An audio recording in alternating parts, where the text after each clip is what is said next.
Lord Byron, Percy Shelley, and Mary Shelley have a contest to determine who can create the scariest story. And in this Bride of Frankenstein preamble, this is one of the first attempts we have seen to dramatize the events on the night that John Polidori's The Vampyr as well as Mary Shelley's Frankenstein was conceived.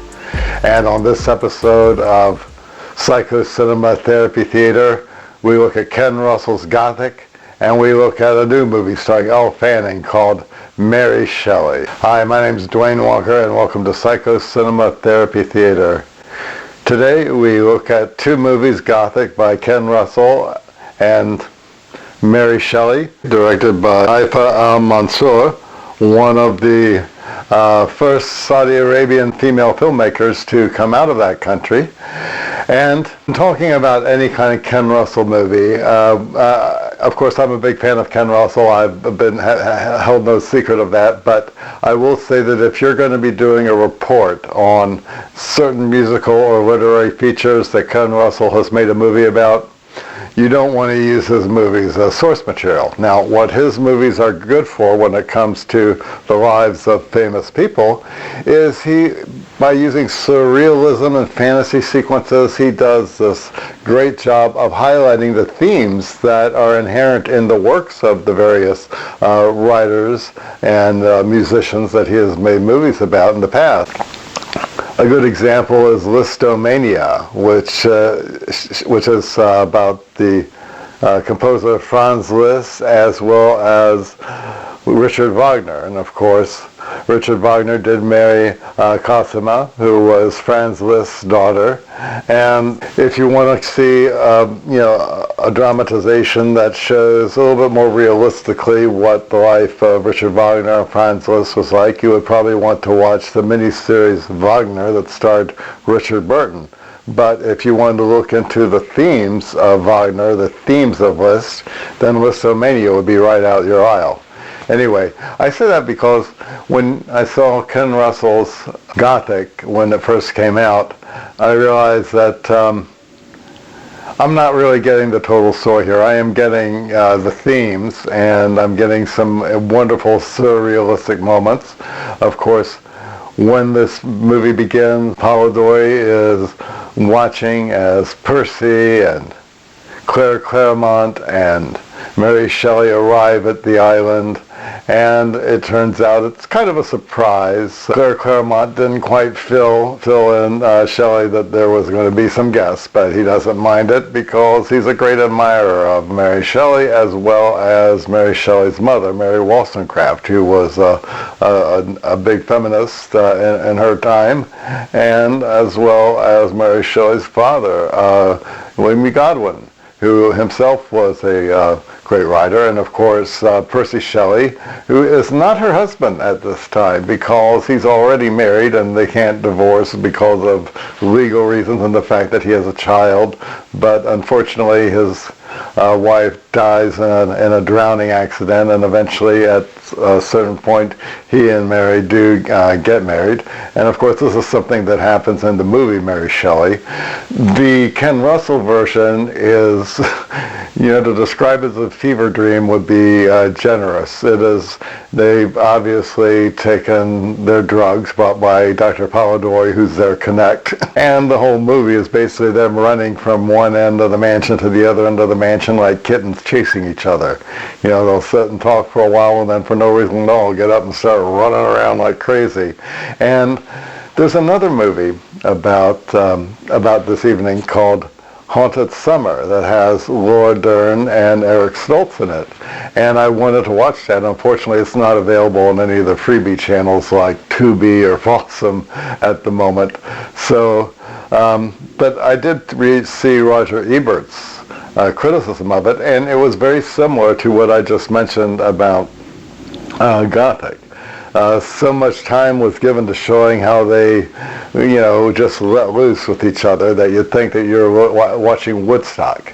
And of course, they were the perennial rock stars of their era. What I found very interesting in Mary Shelley was when, of course, the subplot enters about Claire Clairmont being pregnant with Lord Byron's child, and Byron will support them financially. He's equipped to do that, but that's it. He's saying, I don't love you and all that.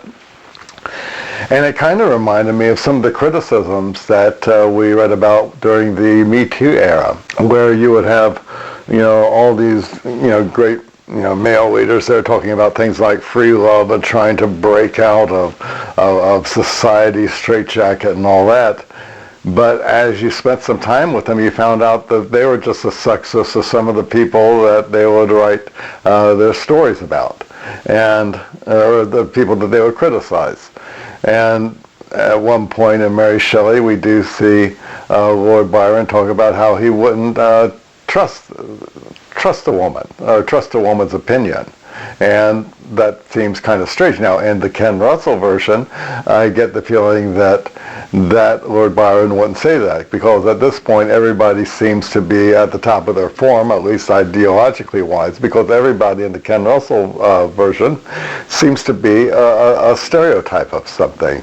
You've got Lord Byron, who is the Don. You've got Shelley, Percy Shelley, who is like his sub.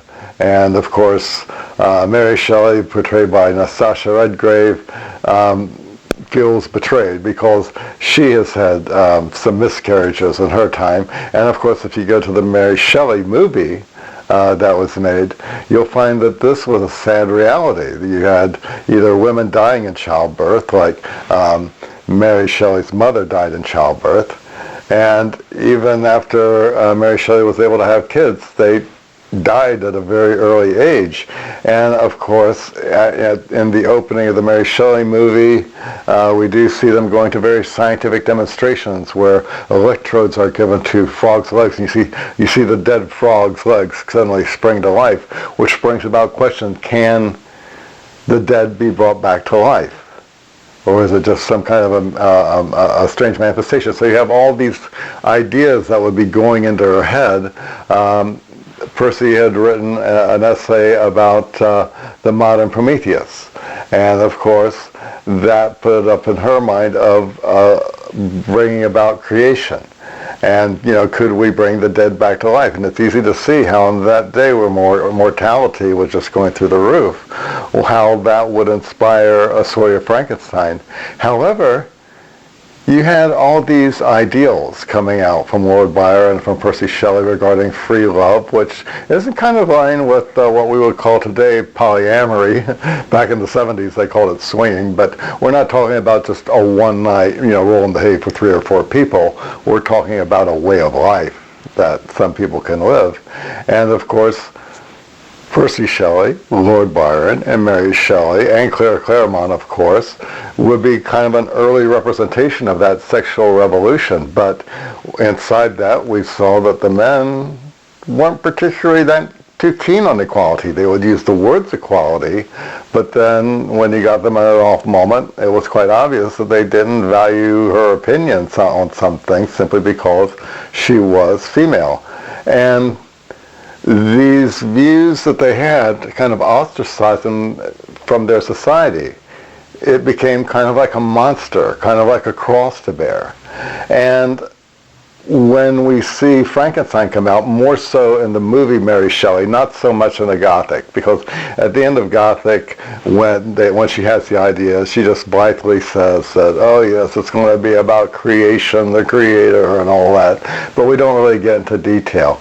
In the Mary Shelley movie, we actually see them write, and we see them discuss the themes that populate Frankenstein. And we realize that the idea of a monster, now I've always interpreted Frankenstein as being a story of it being a criticism of science, when science runs amok.